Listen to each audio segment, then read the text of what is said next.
Welcome to another episode of Views from the Bridge, your second favorite podcast about the Philadelphia Union. How do I want to introduce this episode? Alejandro Bedoya apparently can play right back. That's how I'm going to introduce it. Alejandro Bedoya is in a new position, so maybe Chuck, maybe you should just host the show since we're doing the new position thing. Well, I mean, the thing here is just, why are we playing soccer? That's a great question. Ahead of the season, Don Garber was really talking about how there was going to be a break because of how much was going to be happening this summer with the Club World Cup and the Gold Cup.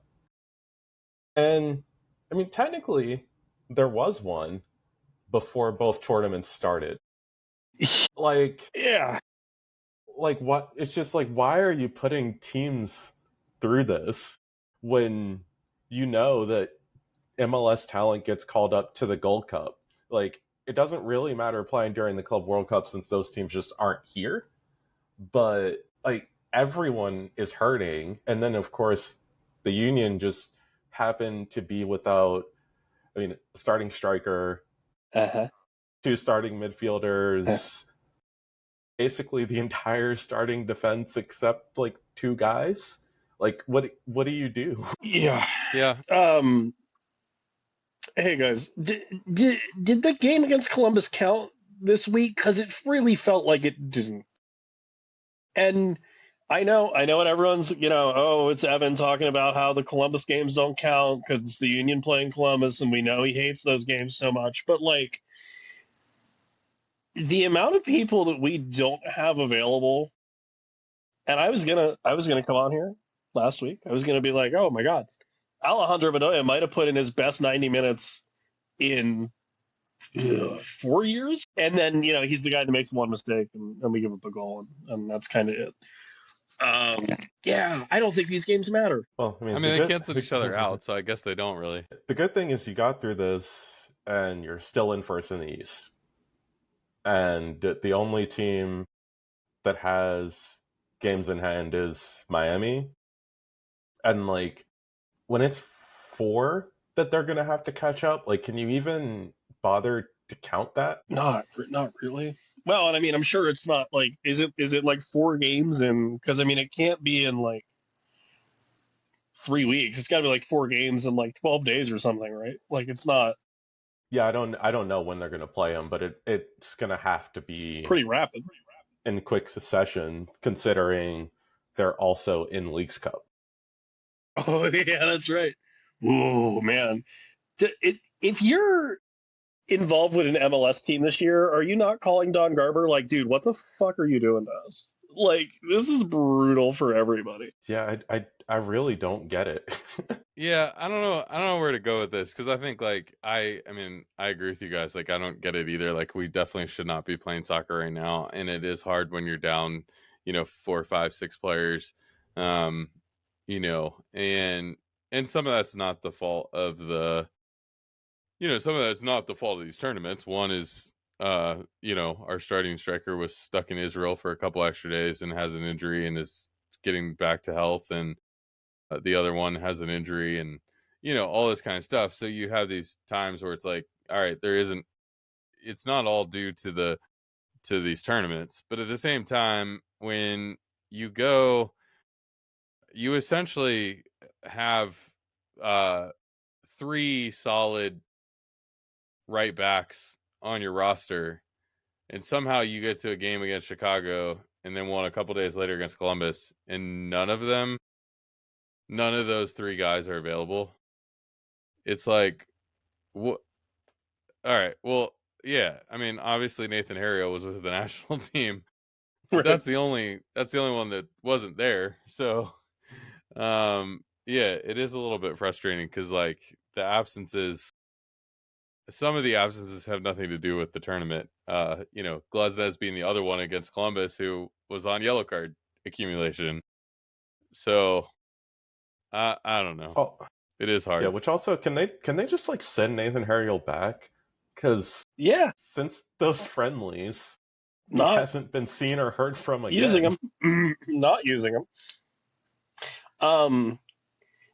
Yeah. Also, I think at the beginning of the year we're like, oh man, we finally have depth at fullback, and now we're like, oh wait, no, we don't, and it's not our fault. Also, hand in the air if you thought, and play along at home unless you're driving, then maybe not. If you thought that given our luck with people leaving randomly middle of the season, that Ty was just not going to come back somehow, and we were just going to be out of our, maybe league MVP striker, and we'd have to watch more of Chris Donovan play soccer, who, again, not to be, I'm so glad I was on the God, he's not very good bandwagon early days, but boy, howdy, he is not very good. The strange and awful thing about the Columbus game was I felt like we were the better team for a large portion of it.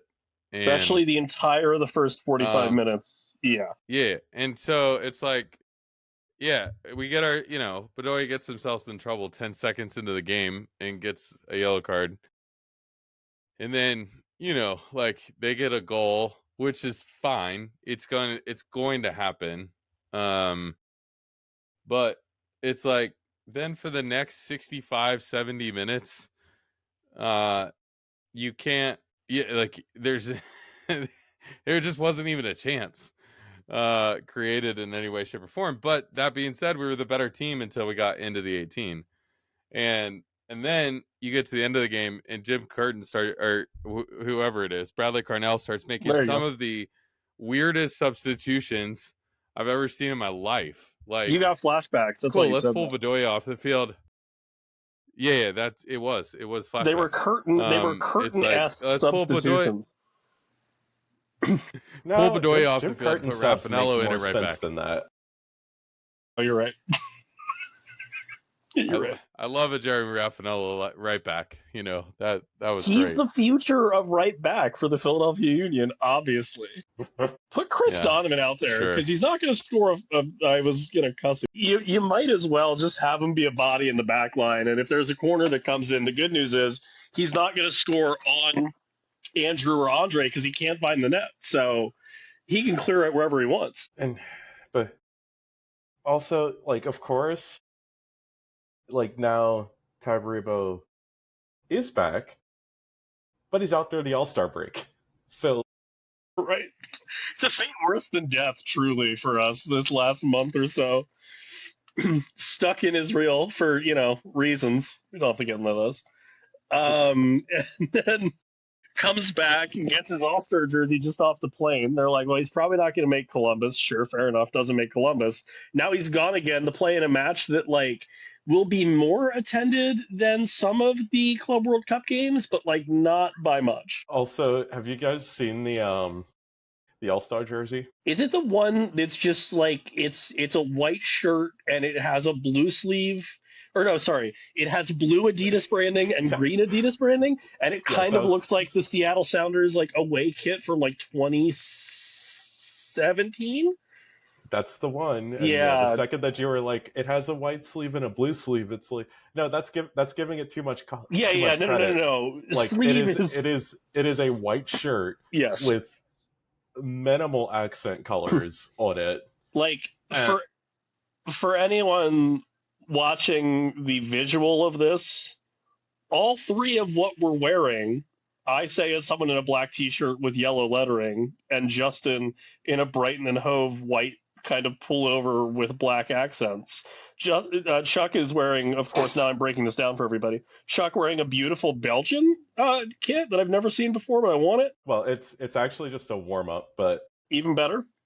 All three of these have more design impact than the All-Star Game kit this year, which has me begging MLS to let all the guys just wear their home kits for their club. That would be really cool if they did what baseball used to.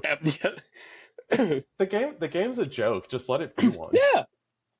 Flag football. I was gonna say, I remember when the NFL Pro Bowl used to you could wear your the helmets. Your home the helmets. And it was so bad. Ugh. I mean, the most of the players that I voted for didn't even end up in the All-Star game. So is that because you had really bad picks, or what? What is the All-Star game? Great question. Great. No, just the roster's just that bad. While Because we're talking about inconsequential All-Star game things that don't matter, the vinyl record thing they tried to do, I'm going to be that guy. Austin needs to stop trying to say it's a music city when you have a team in Nashville. B, it was impossible to see who half those guys were because of the gradient they picked for some of those albums. I actually didn't see that. Great. Perfect. It is the Club World Cup of Instagram posts from the league. I get it. It's bad. Hey, it's not good. No, the club the Club World Cup actually has some redeeming qualities because Brazil, the soccer on the field has actually been pretty good. Very good. And very good. Like everything surrounding that tournament is awful, but it is being saved by the literal soccer being played during it and South American fans. Yes. So the Union, right? Speaking of guys playing pretty good soccer, I thought Macania had a really good game against Columbus. Very good. I don't get how Ernst Tanner knows where to find these guys. Because we do this every year. We're like, who the hell is this? Actually, you know what? Speaking of people playing really good soccer, Danley Jean-Jacques is the only good player on Haiti's team. Pretty close. And he was really trying to get him a win. And it almost worked. I regret every minute that I watched of them playing soccer, though. Well, yeah, don't do that. It was bad. And their finish against Trinidad for trying to get through may have been some of the worst soccer that I've ever seen. But I'm happy for what happened because it meant that Danley is back. Right. yeah. Oh, you guys are watching the Gold Cup? Yeah, we're just waiting to see who comes back. Just like even Jamaica getting knocked out early. Right. Great. Come on, Andre. Give up more goals, baby. Not in the club. It's just for your national team, just national team. Yeah. Just get them all out now is really kind of the just get it out of your system. Concede as many goals as you want. Kendall Waston's not there anymore to be a backbone. Wes Morgan no longer playing anyway. So we've had really good players on not good national teams, so now they're back. So we should be back to competent soccer, I guess. I would just be glad, not that he had a bad game, but I would just be glad not to see Lukic play another game at center back. And I thought he played very well for playing out of position with Bedoya on the back line as well. I thought he played fine. And I thought Macania made a lot of redeeming tackles and all of that kind of stuff. So I'll be glad to have Glesnes back. Isn't Lukic going to get suspended soon? Well, yeah. For yellow card accumulation. Because, him picking up yellows in back-to-back games, just adding to that tally has not been fun. But hopefully that suspension doesn't come until more players are back. I think they said on the broadcast the other night that he's one away. So whatever his next one is. I would imagine he has 4. Which almost feels light for halfway through the year for him, but I'm not complaining. Well, he did get a straight red and get truly suspended, so right. Yeah, so that helps. Took care of that altogether. But it feels like it's going to be hard to get through Nashville and Red Bulls without him picking another one up. Probably not. Yeah, as long as he waits till the Red Bull game to get it, that's cool.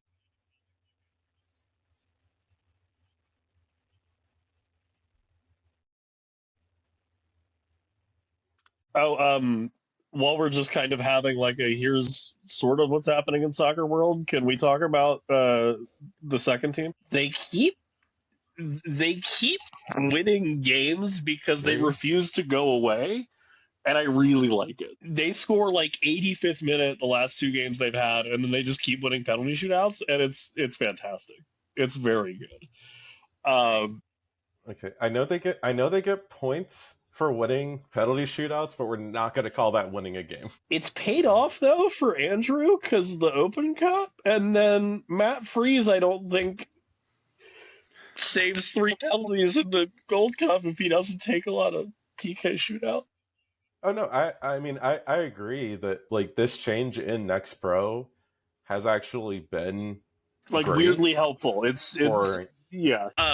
No, but I think friend of the program, Ryan Ricker, has the kids playing really good soccer, and that's another part about the fullback thing where I'm a little bit confused as to why none of those guys have popped up.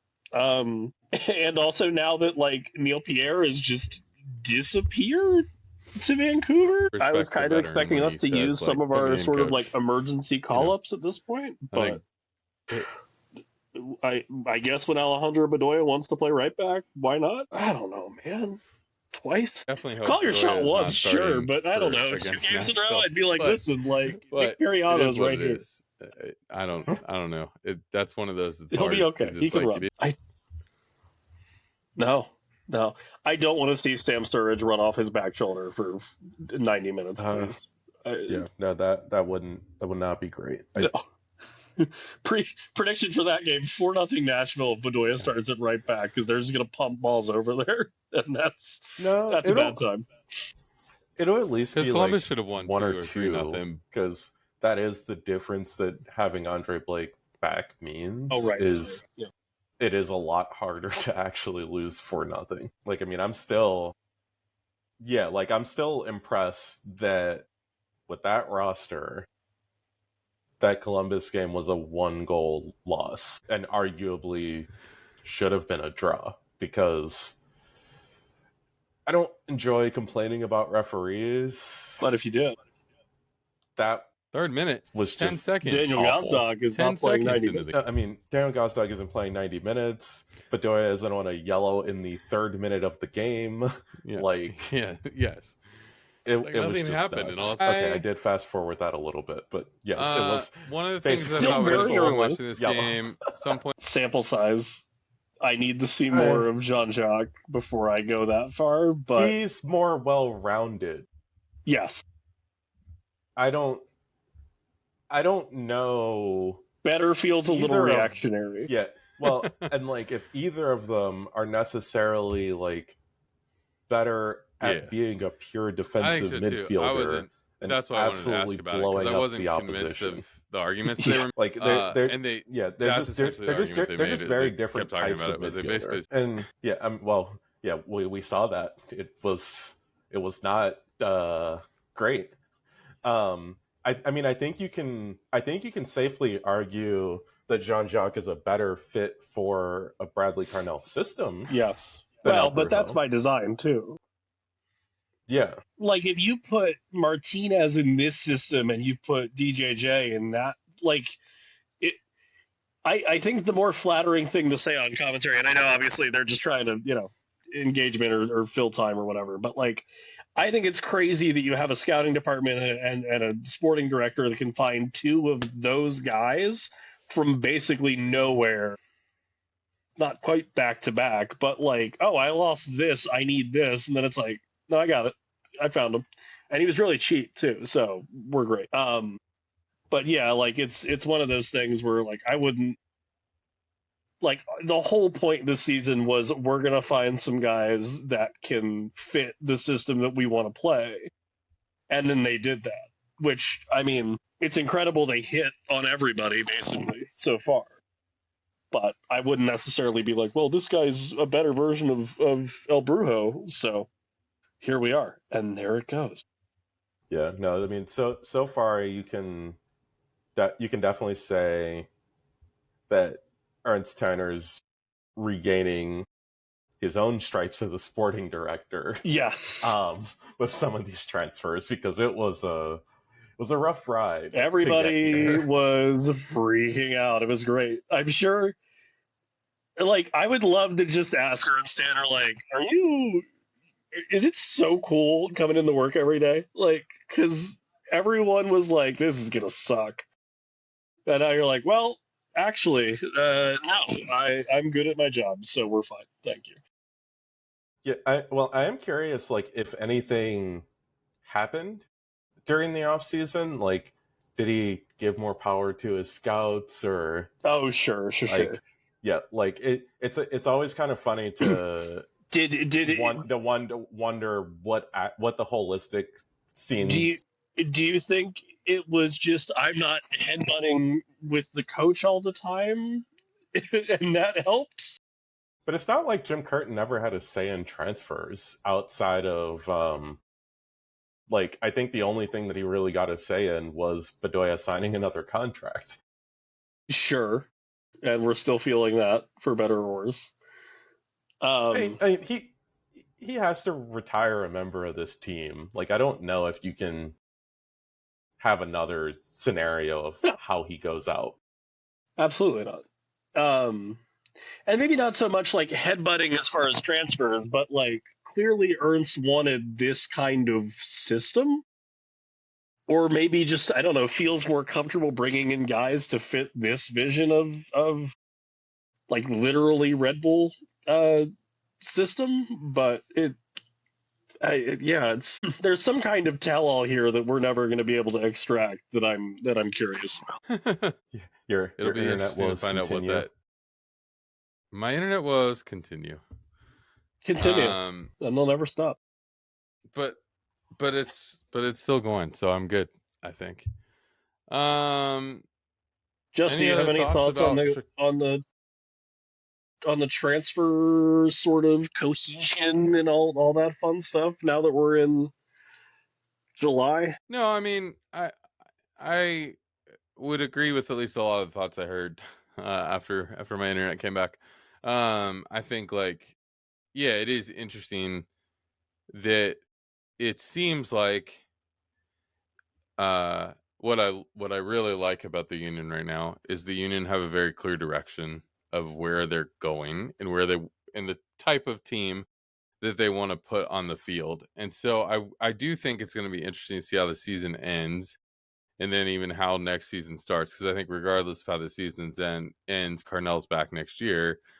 But I wonder, like, if things would go south, what coach are we finding? Like, does then the next coach get to determine the system, or does Ernst move on before that happens?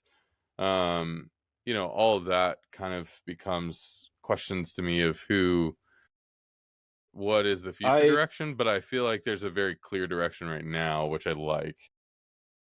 I think the first half of the season has gone so well, there would have to be a like literal historic, like you don't get any points the rest of the year for Carnell to even like be considered for losing his job. Um, especially because I think everyone now, the consensus is if St. Louis had anybody at the Ernst Tanner level that had a brain, he would still have been here. Sorry, let me try that again. Ernst, nope, fucked it already again. Third time's a charm.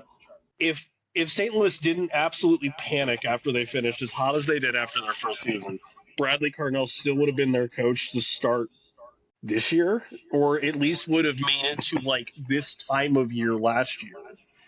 But instead, everyone got a little bit worried about how bad they started, and they let him go. And then it was John Hackworth playing interim, and then a really bad decision after that for a guy that lied a lot on his resume. Um, so I don't think like Carnell's going anywhere. I do think it'll be interesting to see what happens kind of the beginning of next season now that Carnell sort of like proved himself as a guy that can get results. Um, and with Ernst being able to build a team, um, there's still depth Also, pieces and things, but I mean, yeah, it's this year I think has been our most successful transfer year as far as incoming since I I couldn't even tell you. and I feel like the overarching thing like, moving forward with this team, honestly, is like, how long does Ernst want to keep doing this? How long does he want to keep doing it here? Well, I mean, also, he's 78. Shit, yeah, I forget he's old as hell. I, like Wait, no, wait, hold no, on, sorry. Wrong, Ernst Tanner. Incredible. Wait, who was that Ernst Tanner? There's two? Who was that one? In charge of Lindt chocolates. Well, former chairman Oh, of do you think he got Lindt. fired for making bad personnel moves in chocolate making? God, we should try to interview that Ernst Tanner. That would be ridiculous. So Ernst is 58, a whole little different difference. Little different. But... So I'm going to ask my question again, Chuck, and we're going to pretend like you had the right one. How long does he want to keep doing it here before he goes and joins Jurgen Klopp in Red Bull consultant world? You have time to answer. It's okay. I think there is a little bit of that because it's like, what's the does a GM enjoy doing this, or director of football or whatever his title is? Does he continue to enjoy doing this with limited finances, et cetera, et cetera, et cetera?